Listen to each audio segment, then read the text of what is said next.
Untuk menjadi pendeta, kalau sudah melalui proses ini, mudah atau sulit? Mudah. Mudah. Mudah. Usia sekarang 24 tahun. Betul. Nyari jodoh? Mencari gencar sih tidak. Tapi kalau misalnya ada yang datang, alhamdulillah. Kalau misalnya belum ya saya tidak masalah. Ya. Mencari jodoh kriteria yang seperti apa? Dengan melihat speed bicara, ya, bicara yang cicik. Tentu biasanya orang laki-laki down duluan gitu kan. Wah ini mundur. Apakah betul seperti itu? Biasanya memang betul mundur. Ya. Coba ungkapkan apa yang sesungguhnya terjadi. Mundurnya. Apakah Cici tidak sehoror yang dibayangkan orang-orang? Saya tidak sehoror yang dibayangkan sih. Begini.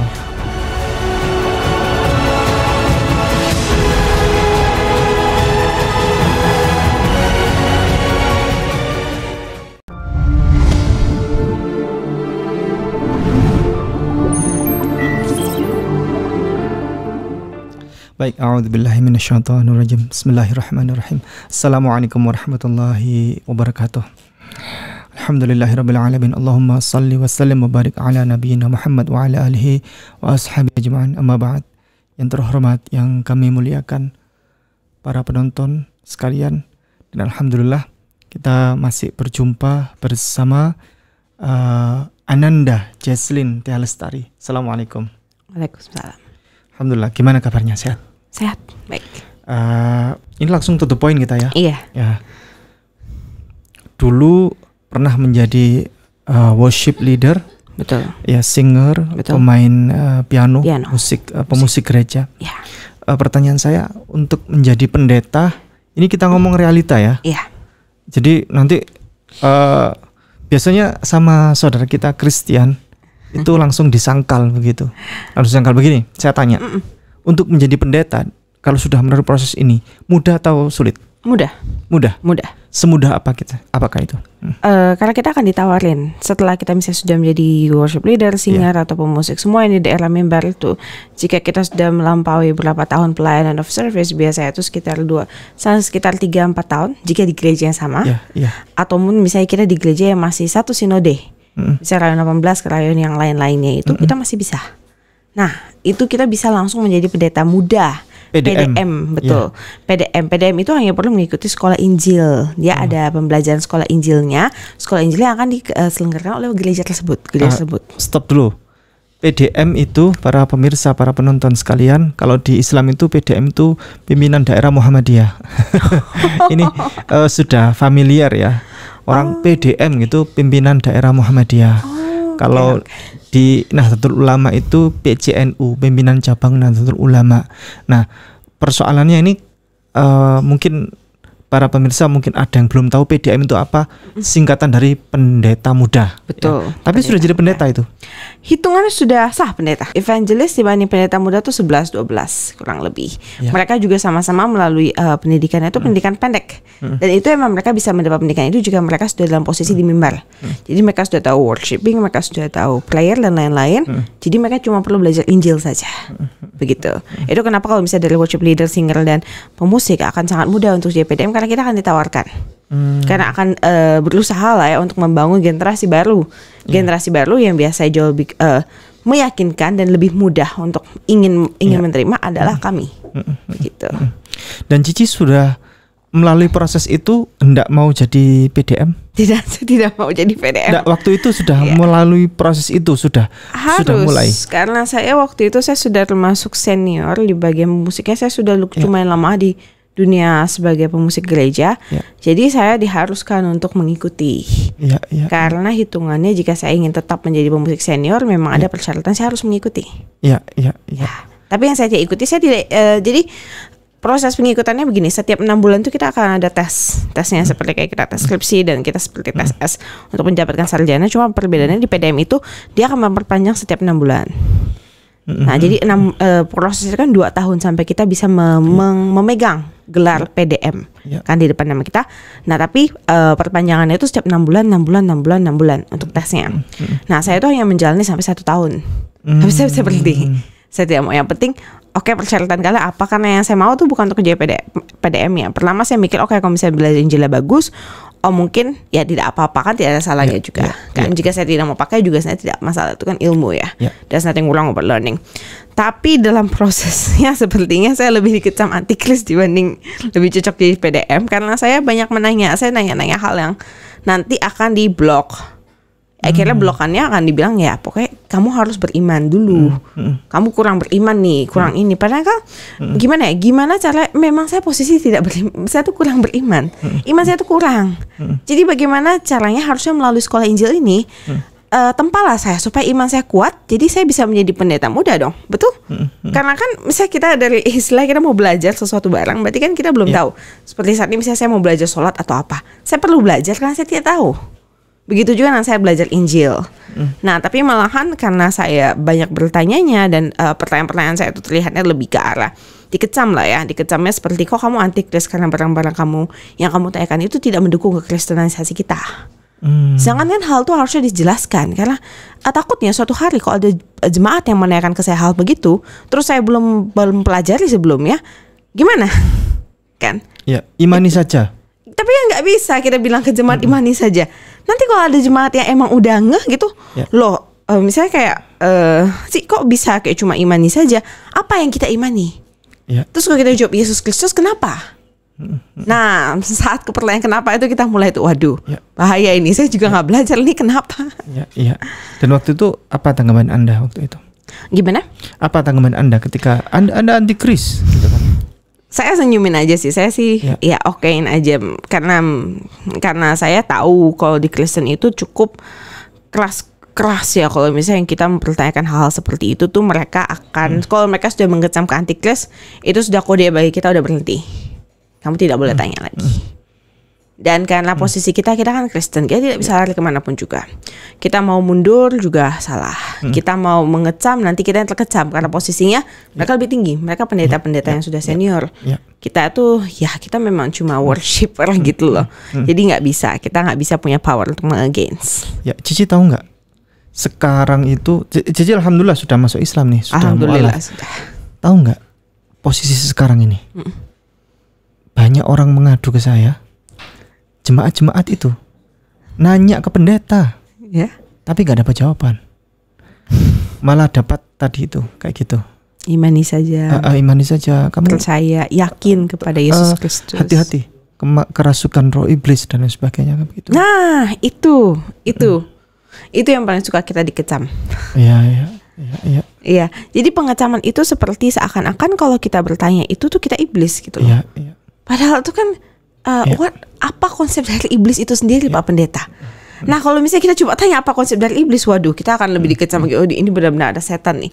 Sepertinya perlu pembersihan ini kan. Nah, itu kan membuat kita sangat susah ya. Harusnya agama itu suatu tempat di mana we feel safe, di mana kita aman untuk bertanya dan aman untuk mengembangkan keimanan kita. Karena imannya semakin tinggi akan ya berpahala. Kalau di Islam pasti itu berpahala, betul. Tapi saya yakin di agama lain pasti itu mempunyai rewardnya sendiri. Gitu. Itu yang saya yakini. Nggak mungkin kita melakukan sesuatu tuh Tuhan itu tidak buta. Allah itu tidak buta terhadap hal yang kita lakukan, apapun itu, the good or the bad kan.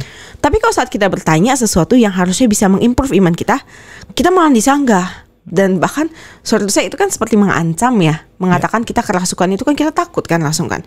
Jika orang ada rasa takut kan dia langsung otaknya hilang. Karena dia hanya untuk istilahnya seperti budak kan ditakuti supaya kamu turut kan. Jadi apa perbedaan kita dengan budak jika misalnya kita tidak ingin dijelaskan pertanyaan-pertanyaan yang harusnya kita ketahui? Begitu. Anda waktu itu Cici tidak tertarik akhirnya untuk melanjutkan proses menjadi pendeta. Alasan apa? Karena saya merasa it doesn't worth it at all. Saya juga pertanyakan gini, dari saya itu prinsip saya tuh kalau mau melakukan sesuatu either zero, kamu tinggalkan, kamu tidak usah lakukan sesuatu sama sekali, atau you give your full effort 100%. Jadi nggak usah tengah-tengah. Kita jadi orang yang tengah-tengah tuh nggak enak. Ya, harus yakin. Jadi satu, saya yakin kalau misalnya saya mau melanjutkan Injil, pembelajaran Injil ini saya harus berhasil. Dengan cara saya harus berhasil, saya harus kuat. Kuat di bagian keimanan saya. Kalau keimanan saya harus kuat, saya harus punya senjata-senjata keimanan. Saya harus dilengkapi dengan pengetahuan yang khusus, pengetahuan yang bagus. Karena misalnya suatu hari pun saya kan tidak ada cita-cita menjadi pendeta. Tapi itu bagus. Itu sesuatu yang bisa mengembangkan iman kita. Iman yang mudah, iman kita kuat itu jalan hidup akan lebih mudah. Itu. Saya memang pegang itu dari kecil. Dan menurut saya tuh udah melakukan banyak sekali hal. Saya berdoa dari hari Senin. Kalau misalnya kita jadi pelayan gereja itu kita harus berdoa. Ada doa pengerja, ada juga doa misalnya setiap Jumat atau hari Sabtu kita harus datang. Jadi 1 minggu itu saya menghabiskan 50% dari hidup saya di gereja. Jadi menurut saya kalau misalnya saya tidak mendapatkan apapun dari gereja ini, ngapain saya tiap hari berdoa ya? Capek loh. Datang ke situ jauh-jauh berdoa sampai malam pulang tuh. It's a sacrifice that we have to do, right? Nah itu kenapa saat saya jadi pendeta muda, saya dalam jalur untuk bisa menjadi pendeta muda, di mana itu kan pengajar Injil. Padahal sebenarnya kan saya memang tidak ada niat. Tapi karena saya diharuskan, ya saya ikut dong. Kewajiban saya.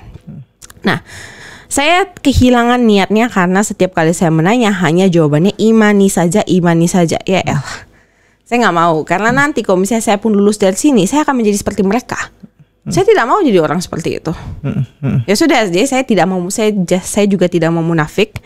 Hanya menyelesaikan demi katanya demi menyelesaikan tidak. Saya tanya, saya kan cuma pemusik nih. Saya nggak mau jadi PDM. Sudah, kalian butuh apa? Saya penuhi saja sesuai dengan kewajiban saya. Karena saat ini posisi saya ini, I have a responsibility yang harus saya penuhi. Tidak apa-apa saya penuhi. Sudah 1 tahun. Ya sudah 1 tahun saya berhenti. Gitu. Izin bertanya hal yang lebih privasi boleh? Boleh. Oke. Usia sekarang? 24 tahun. Betul. Nyari jodoh? Mencari gencar sih tidak. Tapi kalau misalnya ada yang datang, alhamdulillah. Kalau misalnya belum ya saya tidak masalah. Ya. Mencari jodoh kriteria yang seperti apa? Kalau di saya sih sebenarnya dewasa ya, kedewasaan karena misalnya kayak saya dengan lingkupannya saja ya, orang-orang yang dekat dengan saya hitungannya atau the close circle tuh orang-orang sudah cukup berusia 10 or 20 years above me. Karena di orang-orang seperti itu saya bisa merasa klop, saya baru merasa cocok. Berapa tahun tadi? 20 tahun? 10 sampai 20 tahun betul. Nyari suami yang 10 sampai 20 tahun? It's fine sih menurut saya. Kalau berdasarkan fakta yang saya coba. 20 tahun tuh duda. 20 tahun. Iya kan? Iya, tapi kalau maksimal kita kan tidak tahu ya maksimalnya. Tapi saya kenapa saya bisa dapat angka 10 dari 20 tahun? Karena saya coba. Saya coba dari 1 tahun, 2 tahun sampai yang di atas 10 tahun. Memang tingkat kecocokannya lebih bagus di atas 10 tahun. Nyari yang gimana? Maksudnya nyari sebentar. 24 tahun, nyari yang minimal 10 tahun lebih dewasa. 30 ya, hitnya di atas 30. Di atas 30 ya, betul, 34, 32 begitu ya. Iya, 32, 34 masih bagus kan angkanya kan. Harapannya apa? Seperti itu harapannya apa? Tingkat kedewasaan. Tingkat kedewasaan. Tingkat kedewasaan. Karena nyari laki-laki yang tingkat kedewasaannya dengan usia yang hampir setara, yang selisih cuma dikit di atas itu sulit. Sulit. Karena pada base-nya naturalnya kita base of scientific research juga perempuan itu jauh lebih mudah untuk dewasa, lebih cepat ke tingkat kedewasaannya. Karena kita akan disiapkan untuk menjadi seorang mother, di mana kita sudah dibina dengan banyak sekali perbekalan kita sudah lengkap gitu. Jika kita mendapatkan laki-laki yang masih, misalnya saya lah ya, bukan kita, lebih ke saya. Kalau misalnya saya mendapatkan laki-laki yang usia sepantaran, kemampuan saya secara kedewasaan dan apa tuh sudah 10 tahun ke depan. Dia itu mungkin 10 tahun ke belakang. Jadi mungkin di bagian dia masih ingin bermain-main karena apa, sedangkan di saya tuh saya sudah begini, umur kita tidak bisa hitung sampai ke berapa. We on our golden time. Saya nggak mau wasting time untuk main-main. Masya Allah. Begitu. Kalau berarti nyari yang lebih cerdas atau nyari yang lebih dewasa? Minimum sepantaran. Kemampuannya, betul. Karena again laki-laki itu kan akan menjadi imamnya kita. Kita harus hormat dengan laki-laki. Jadi perempuan itu harus tetap tunduk menurut saya. Karena satu keluarga itu tidak bisa punya 2 kepala. Itu juga sama seperti ketuhanan kita ya, tidak boleh ada lebih dari 1. Itu kenapa laki-laki harus posisinya itu memimpin. Nah, tapi in order supaya laki-laki itu bisa memimpin dengan benar, dia harus diikuti. Kan? Iya dong, kalau pemimpin nggak ada pengikutnya itu kan bukan pemimpin ya, itu solo. Nah, untuk kita bisa merespek, untuk saya bisa merespek itu, dia harus punya kemampuan yang memang saya bisa tunduk. Tidak boleh dipalsukan karena ya sudahlah tidak apa-apa karena dia pacar dengan suami saya, nggak bisa. Karena gini, the worst lie adalah lie yang we tell to ourselves. Kalau kita emang tidak bisa terima, ya sudah, kamu terima saja. Kamu tidak bisa terima dibanding kamu bohongi dirimu sendiri. Nanti jika dia melakukan kesalahan, karena manusia pasti salah kan? pasti ada di mana nih. Wheel of time kita itu seperti kita akan berputar. Roda kehidupan kita akan kadang di atas, kadang di bawah. Nah, kadang di atas kebohongan ini bisa bertahan nih, karena semuanya very good. Tapi kalau lagi di bawah hancur langsung. Bahkan yang tidak based on kebohongan saja, misalnya based dengan kamu suka dan emang misalnya kamu emang cocok, saja bisa hancur. Apalagi yang based dengan ya sudah saya terima kondisi apapun, tidak bisa. Jadi minimum harus sepantaran dengan saya. Supaya saya mudah untuk merespek. Sepantaran itu kemampuan. Kemampuan, betul. Kemampuan dan kedewasaan terutama. Kedewasaan. Kalau soal money? Soal money, ya dia harus bekerja karena saya pekerja. Lebih seperti ya hal yang saya lakukan. Ya secara dari perekonomian, dari tingkat kedewasaan, dari pengetahuan, dari juga dari pemikiran dan konsep misalnya jalan hidup ya, hal yang kita percayai. Seperti keimanan Tuhan ya, kita juga harus cukup klop, tidak boleh terlalu berbeda jauh. Kurang lebih masih tidak apa-apa, tapi tidak boleh beda jauh. Seperti itu. Jadi Anda mentalnya pekerja. Jadi harus cari yang pekerja keras. Ya pekerja keras sama seperti saya atau Minu ya bekerja lah. Dia harus dalam statusnya bekerja dan bisa berdiri sendiri. Nah berdiri sendiri itu lebih penting lagi karena bagaimana ya, seorang laki-laki jika misalnya dia masih, karena saya mencarinya bukan untuk yang statusnya untuk pacaran-pacaran. Menurut saya pacaran nggak perlu, saya bisa hidup sendiri dengan sangat baik. Lebih baik dengan daripada mungkin orang yang berkeluarga biasa, saya bisa lebih baik. Jadi jika ada laki-laki yang masuk ke hidup saya maunya itu bukan menjadi beban, tapi kita mengkomplit. Memang kita mengkomplit each other life gitu. Saya tidak menjadi beban dia juga tidak menjadi beban saya. Ya, dengan melihat speed bicara, ya bicara yang Cici. Tentu biasanya orang laki-laki down duluan gitu kan. Wah ini mundur. Apakah betul seperti itu? Biasa memang betul mundur. Ya. Mundur. Coba ungkapkan apa yang sesungguhnya terjadi. Mundurnya. Apakah Cici tidak sehoror yang dibayangkan orang-orang? Saya tidak sehoror yang dibayangkan sih. Begini, orang jika yang sudah di depannya, misalnya seperti saya begini, biasanya that's what we are gitu loh. Jadi tidak ada lagi yang misalnya kalian perlu tahu misalnya dia tersembunyi gimana, memang orangnya begini. Jadi kalian tuh mengaccept 100% this is what you face gitu loh. Nah tapi kalau misalnya kita menghadapi misalnya orang-orang kebanyakan laki-laki kalau misalnya ketemu saya emang takutnya kalau udah ngomong takutnya jadi diinterogasi ya. Datang duduk makan malahan dia merasa kayak diinterogasi kan. Tanya-tanya. Bukan saya tidak tanya sih. Saya sebenarnya cuma duduk aja, saya cuma ngelihat. Cuma kalau ada hal yang ini pertanyaan saya lumayan saya tidak menusuk ke hati, cuma saya lebih menanyakan jelas. Jadi saya tuh nggak muter-muterin pertanyaannya. Nah, tapi kadang pas dulu sih saya masih agak lebih muda sedikit, saya tuh lebih idealis. Jadi saya nanya langsung to the point. Tanpa kadang mempedulikan egonya laki-laki tersebut. Tapi seiring waktu saya tahu, saya mengerti bahwa laki-laki itu ada ego. Dan as a woman kita harus respect ego mereka. Itu sama dengan mereka merespek kita lah. Saya hormati egonya. Jadi saya puterin pertanyaannya, saya buat selembut mungkin kan. Tapi mereka juga merasa terintimidasi karena memang bukan jenis yang sama ya. Kalau bukan jenis yang sama tuh pasti mereka merasa waduh susah, berat. Atau ada juga yang dia tahu tuh susah, berat tapi dia mencoba. Saya membolehkan, saya membiarkan kan. Menurut saya there's nothing wrong. Juga mengetahui banyak personality orang itu berguna. Guna untuk pengetahuan saya, berguna untuk dia. Dia kemungkinan jarang bertemu orang seperti saya. Jadi kesempatan buat dia untuk belajar kan. Setelah dia misalnya sudah berpisah dengan saya, dia bisa hopefully dia bisa be a better person. Begitu. Baik, new show Cungkuan. Nyari yang cungkuo juga atau yang enggak sih. Karena kalau saya mau cari yang cungkuo, aduh itu terlalu milih-milih banget ya. Standarnya saya aja udah tinggi bang. Maksudnya standar kalian bisa cocok dengan saya tinggi, jadi harus luas sih. And I don't mind gitu. Suku apapun. Mau cungkuo mau bukan. Bebas. Pokoknya tingkat kedewasaan, kecerdasan dan dia harus mandiri sendiri. Dimana bekerja ya, bekerja. Karena itu tanggung jawab laki-laki. Ya. Baik, ini untuk pertanyaan mewakili laki-laki pada umumnya semuanya.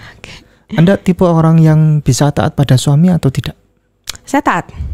Saya akan taat. Itu kenapa untuk jadi suami kriteria tinggi supaya saat sudah menjadi suami itu sudah bisa dipastikan saya akan taat. Iya.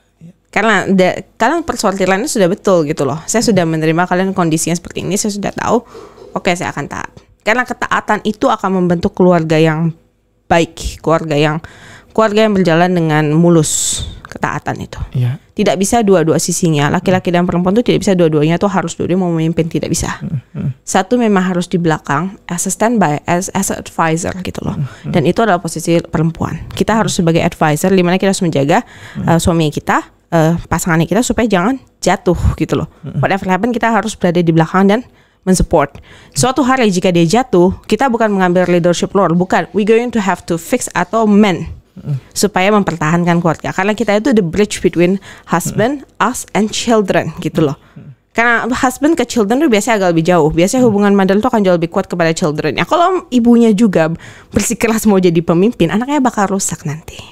Tidak ada yang ini ke anaknya.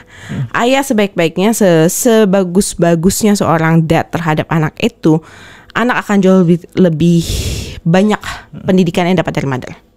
Jadi mother tidak boleh terlalu baik multitasking. Di dunia ini banyak kita bisa multitasking, kecuali mendidik anak. Nah, dan anak itu adalah legacy kita berdua. Jadi posisi saya itu responsibility itu sama penting. Cuma emang statusnya kita berbeda, posisinya kita berbeda begitu. Itu kenapa kita harus, menurut saya ketaatan itu penting, menjaga keutuhan juga. Gitu. Anda guru, betul, pengajar, ya. Guru SD, TK. Saya guru SD, TK, SMP, dan SMA. Ya, jadi punya bakat menjadi ibu yang baik. Iya. Ya. Insya Allah baik. Ya. Pemirsa, ini beliau Cici Jesslyn Tia Lestari punya bakat menjadi ibu yang baik, berkenan taat pada suami, cuman cari yang lebih cerdas. Itulah kenapa alasan beliau nyari yang lebih dewasa, yang lebih cerdas, karena beliau ingin taat pada suaminya. Betul. Ya, tapi bukan suami yang yang lebih downgrade ya. Bukan lebih downgrade. Iya. Karena untuk ketaatan itu semua hal itu butuh persyaratan. Dengan dipenuhinya persyaratan itu akan ada balance-nya. Ya, baik. Gitu. Kami doakan semoga mendapatkan jodoh yang saleh, mendapatkan jodoh yang cerdas, yang leadershipnya bagus, yang amanah, siddiq, amanah, tabligh, fatonah. Demikian, terima kasih. Barakallahu fikum. Kita akhiri. Jazakumullah khairan katsiran. Assalamualaikum warahmatullahi wabarakatuh. Ini adalah lukisan menakjubkan. Lukisan indahnya Kabupaten Kepulauan Sangihe. Dilukis dengan sangat hati-hati dan diselesaikan selama berbulan-bulan. Dilukis oleh seniman yang pernah diundang langsung oleh Raja Salman. Dilelang dengan harga 10,5 juta saja, yang dananya 100% kami gunakan untuk pembangunan Masjid Terpadu Hagia Sophia, Kota Malang. Dan berdirilah benteng yang sederhana awal untuk mengabarkan kebenaran rahmatan lil alamin.